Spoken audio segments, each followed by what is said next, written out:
There was no escape. Every step they forced her to take felt heavier than the last. She could see the open space in the courtyard. She could see the people standing in a circle. And she could see the stones already in their hands. Smooth stones. Sharp stones. Heavy stones. All ready. All waiting. The crowd moved closer as she was dragged forward. People whispered at first. Then the whispers became louder. Faces leaned in. Voices overlapped. Judgment filled the air. No one spoke in her defense. No one told the elders to stop. This was not a rescue. This was a public ending. One of the elders stepped forward and raised his voice so everyone could hear. "Teacher," he said, pointing at her like she was an object, "this woman was caught in the act. The law of Moses says she must die. What do you say?" Her heart slammed in her chest. She lifted her eyes just enough to see who they were speaking to. She had heard the name before. Jesus. He did not look angry. He did not look shocked. He did not look afraid. He looked calm. Too calm for a moment like this. He looked at the crowd. Then he looked at her. And when his eyes met hers, she saw something she had not seen in a long time. Not pity. Not desire. Not judgment. Awareness. Behind her, voices exploded. "Stone her. She deserves it. The law is clear." Hands lifted higher. Stones were raised above heads. She could see the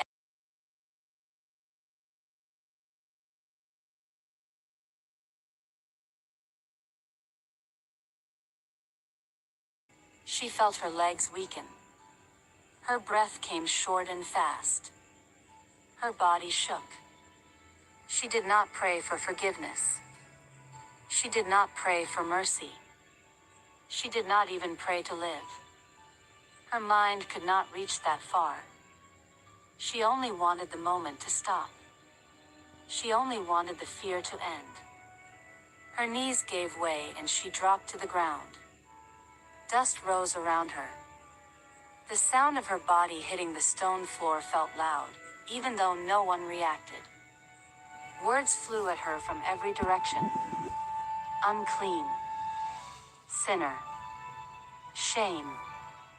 Death. Each word hit like a blow. She remembered every look she had avoided.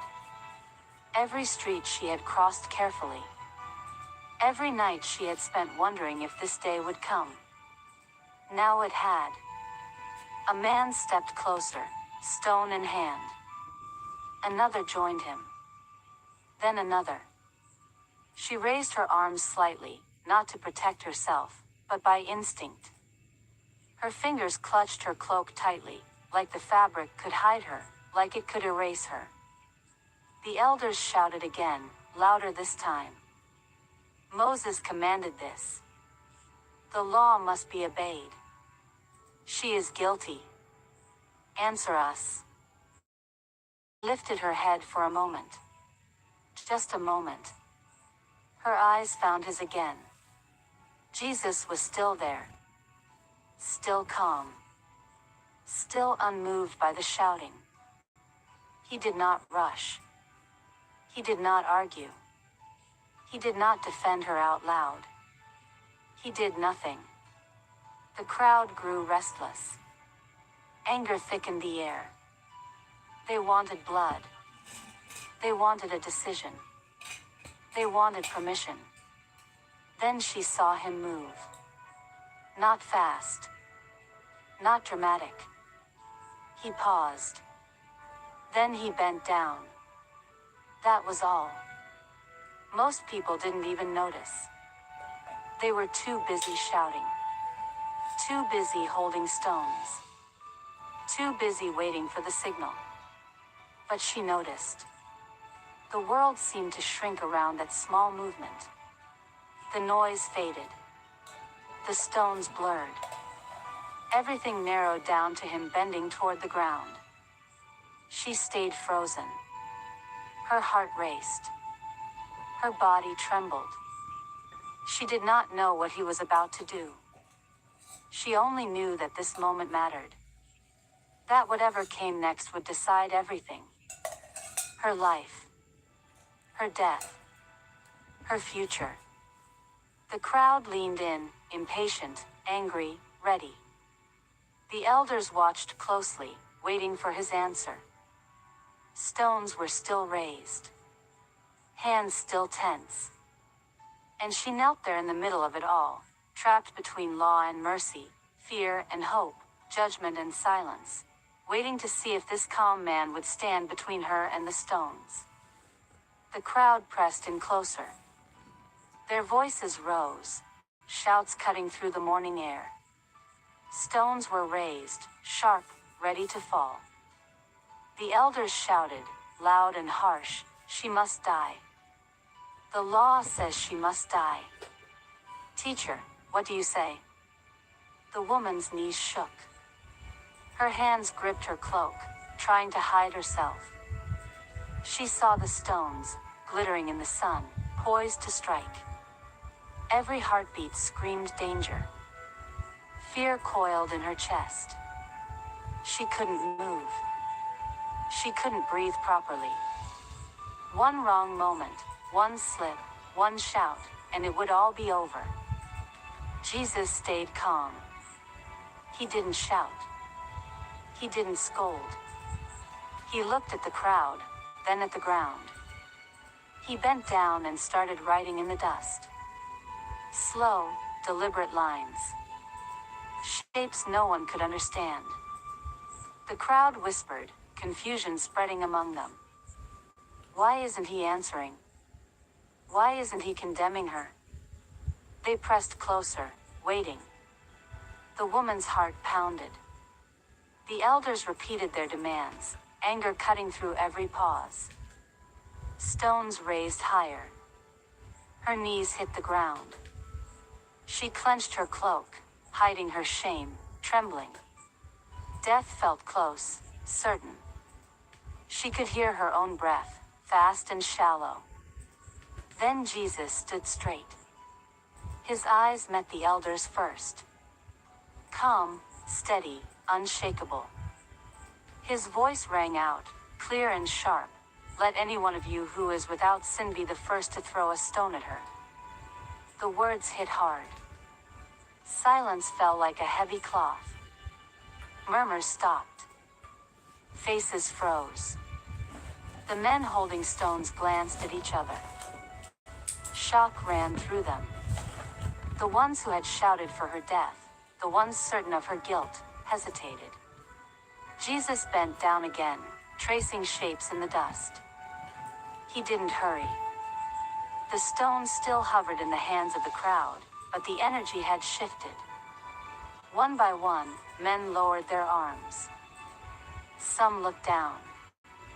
Some couldn't meet the eyes of others. Slowly, the stones dropped to the ground. The sound was small, harmless, but heavy in meaning. The woman dared to raise her head. Her fear hadn't left completely, but the threat had faded. The crowd began to thin. The center of the courtyard cleared. She could see the sun glinting off the stones that now lay untouched on the floor. The danger was gone. Jesus looked at her. Calm, steady, eyes full of quiet authority. "Woman, where are they? Has no one condemned you?" She whispered, barely audible, "No one, sir." He nodded once. Solid. Deliberate. "Then neither do I condemn you. Go now and leave your life of sin."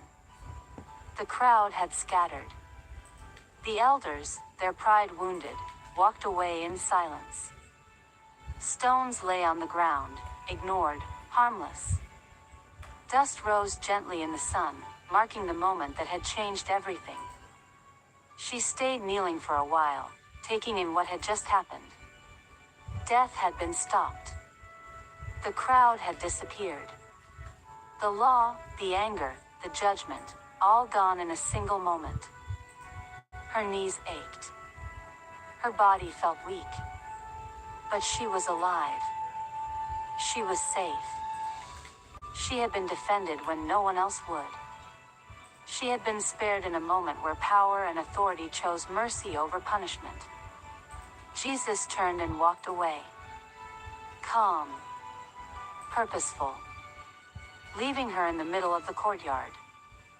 The woman finally rose. The world around her hadn't changed its rules. The laws were still the same. But the reality had shifted. The stones were gone, the crowd had vanished, and for the first time in a long time, she was free to move. Free to breathe. Free to live, at least for this day. The courtyard was quiet now. Dust floated in the morning sun. The stones that had been raised over her lay on the ground, useless. The crowd had gone. Only the echoes of shouting lingered. She stayed on her knees a moment, gripping her cloak, her chest heaving. The air smelled like dust and sweat. Everything was still, empty, but heavy with what had just happened.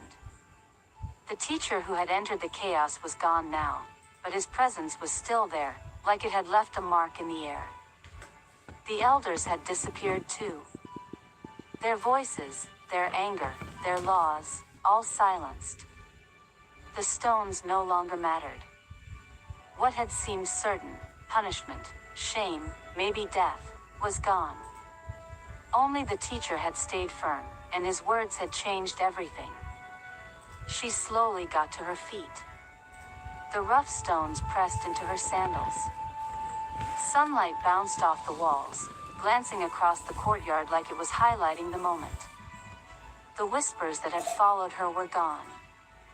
The hands that held stones were empty now. The courtyard felt open, exposed, yet safe for the first time. No one came near. The elders left. The crowd left.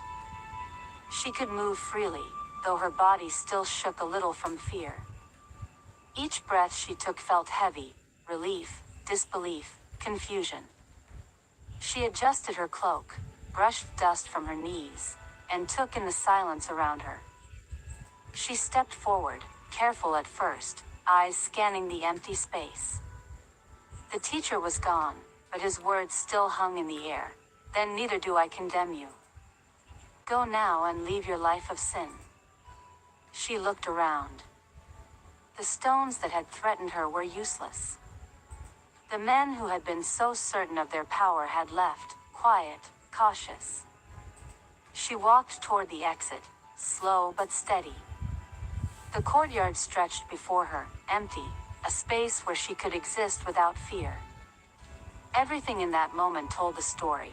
The teacher calm while everyone else was chaos, his stillness breaking the shouting, his voice holding power that shifted the law. What had been a place of death was now open. Sun and wind filled the space. No danger remained. She moved through the courtyard, aware of everything, the stones on the ground, the empty crowd, the space left by the one who had acted decisively. The teacher's deliberate movements, the scattering of those who had threatened her, it had created a space she could now occupy freely. Finally, she left the courtyard. The stones glinted faintly in the sun. The whispers were gone. The space had been cleared by one presence, one action, one decision. The path ahead was quiet and open. Each step she took was careful, measured. Each breath helped steady her. Each moment reminded her that she could now walk through the world without fear of stones or judgment. The courtyard was behind her, empty, sunlight reflecting off the walls. The danger, the law, the crowd's anger, they were gone. Only the teacher's words remained, ringing in her mind. She was free, at least for this day, free to take one step at a time, to move through the world with her life still in her hands. She walked on, each movement deliberate, each step steady, each breath a reminder that the space she now had was hers alone. The path stretched before her, open, quiet, and waiting. The world had been heavy, cruel, threatening. But now, for the first time, she could move without fear. She could breathe. She could live. The stones lay behind her, the whispers gone, the courtyard clear. One person had shifted everything. One voice had silenced the anger. One action had stopped the punishment. She could step forward into the rest of her life, at least for today, carrying the memory of the moment and the knowledge that she had been spared when no one else could save her.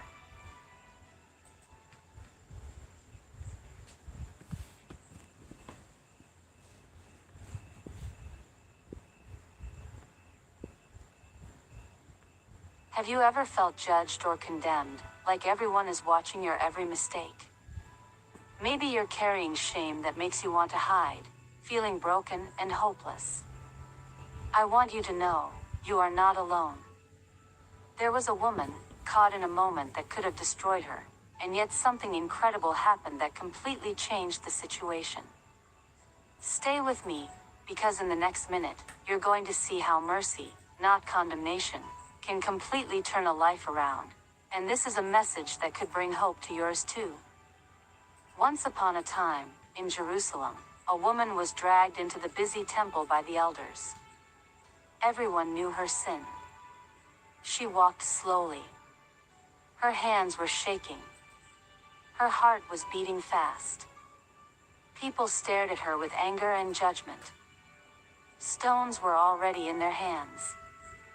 One mistake, and she would be dead. This is a Bible story from the book of John. She fell to the ground, knowing her life was almost over. Only one question filled her mind: will I die here today? What happened next shocked everyone in the temple.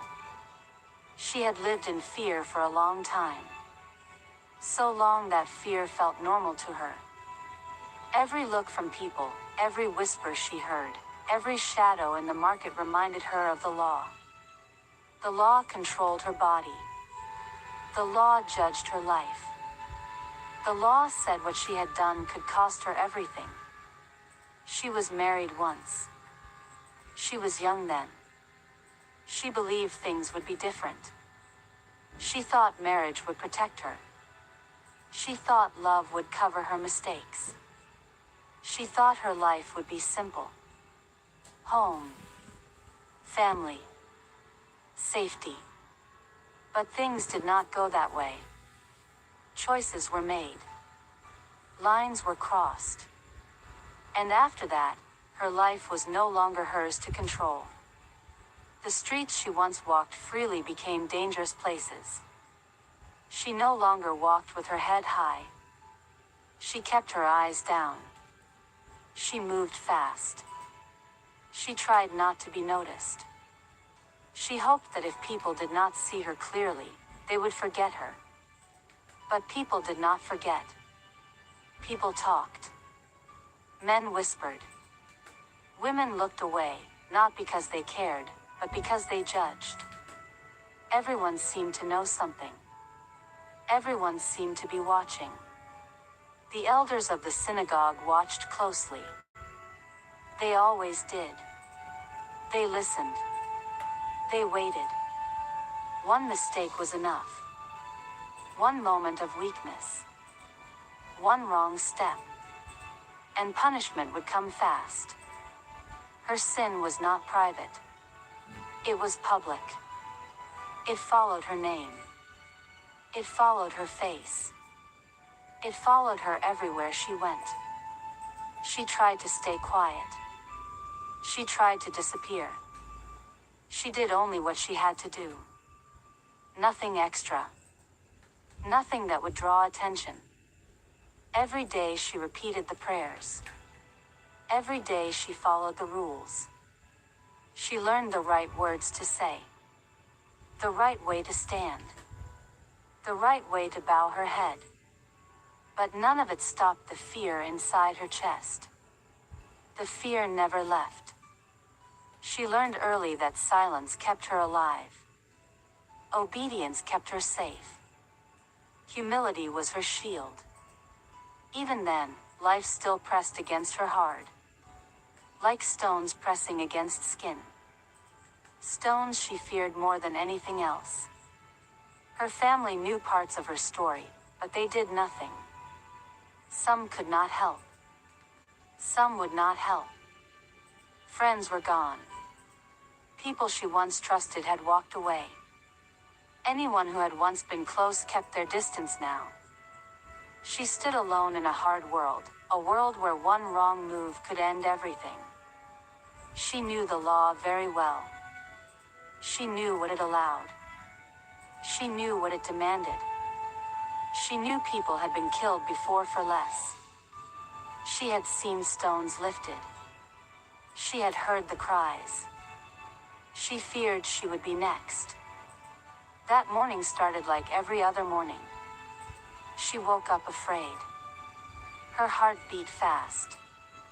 Sweat covered her skin. She remembered times she thought she had escaped notice. Times she thought no one saw her. But now, there was no escape. She was caught. People surrounded her. A crowd formed quickly. Whispers started low, then grew louder. Words cut through the air. Accusations. Shame. Judgment.